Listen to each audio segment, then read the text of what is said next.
तो वो हमारी फौजी है और अग्निवीर जैसी व्यवस्था नहीं सुरक्षा दे सकती है।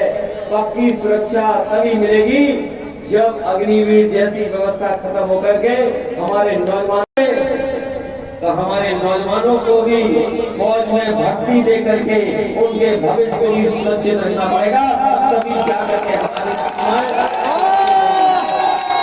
बेरोजगारी इतनी बड़ी है कि जो लोग नारा लगाते थे घर घर वाला, हम अपने नौजवानों से कहेंगे कि घर घर वाला जो नारा उनका था वो नारा अधूरा था, उससे नौजवान नहीं जुड़ रहे थे।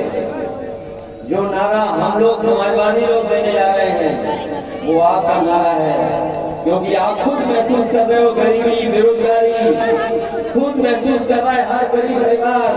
आज हर घर में बेरोजगार बैठा है, तो घर घर बेरोजगार और मांग रहा है रोजगार।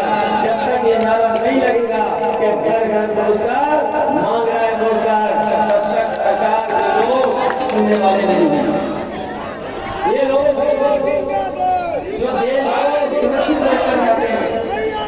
अभी कुछ दिन पहले मैं तिब्बत के सांसदों के डेलीगेशन से मिला हूं। अभी कुछ दिन पहले लखनऊ में तिब्बत जो एक देश, उसके सांसद हम लोगों से मिले थे। उन्होंने अपनी बात रखी, कहा कि हमारे देश को चीन ने कब्जा कर लिया है, कोई हमारे देश में स्वतंत्रता नहीं है। हमारे यहाँ के बच्चे, महिलाएं, वहाँ रहने वाले लोग, उनकी जो सांस्कृतिक परंपराएं हैं, उनकी जो भाषा है, उनका जो पहनने का तरीका है, उन सब पे चीन पाबंदी लगा रहा है। और पाबंदियां लग रही हैं, उसमें आपको आवाज उठानी चाहिए, भारत के लोगों को आवाज उठानी चाहिए।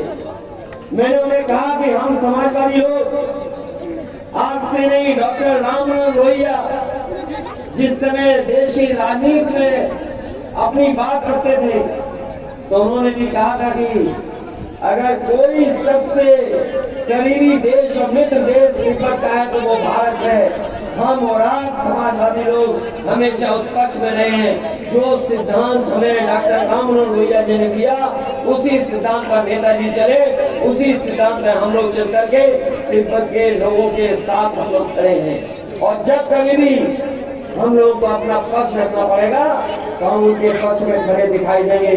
हम लोग चीन जैसे देश से दूरी रखना चाहते हैं, क्योंकि न केवल वो हमारी सीमाएं कब्जा कर रहा है, बल्कि हमारा बाजार को भी कब्जा करता जा रहा है। जो लोग पढ़े लिखे होंगे, जागरूक होंगे, वो जानते होंगे कि हमारा मानसरोवर भी हमारे पास नहीं है। अभी कुछ दिन पहले लद्दाख वाला मामला उठा था, अभी तक सरकार साफ नहीं है कि कितनी जमीन उन्होंने कब्जा की है। इससे पहले भी जो सरकारें थी उन्होंने भी चीन से धोखा खाया और लाखों लाख किलोमीटर की सड़क से लेकर के जमीन चीन जैसे देश ने कब्जा कर ली। इसलिए आने वाले समय में अगर कोई हमारे भारत को सुरक्षित रख सकता है, सीमाओं को सुरक्षित बना सकता है, तो वो हमारी फौजी है और अग्निवीर जैसी व्यवस्था नहीं सुरक्षा दे सकती है। पक्की सुरक्षा तभी मिलेगी जब अग्निवीर जैसी व्यवस्था खत्म होकर के हमारे नौजवानों को पक्की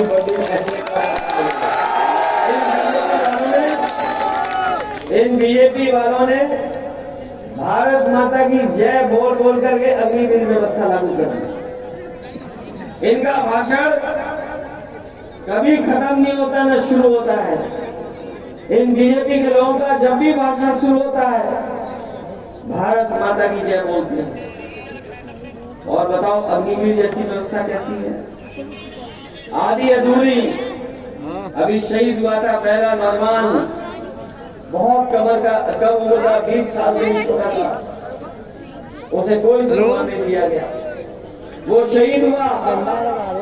पंजाब का वो 18 साल का नौजवान, वो शहीद हो गया, कोई सम्मान नहीं दिया उसे, न शहीद का दर्जा मिला, वरना शहीद की जो सुविधाएं मिलती है वो दी गई। इसलिए हम जहाँ समाजवादी लोग और नेताजी ने जहाँ पर शहीदों को सम्मान देने का काम किया था, वही उसी तरह की व्यवस्था को लाने का काम और लागू कैसे उसकी लड़ाई हम लोग लड़ते रहेंगे। आप नौजवानों हम लोग का साथ देना, जिससे कि हम लोग आने वाले समय में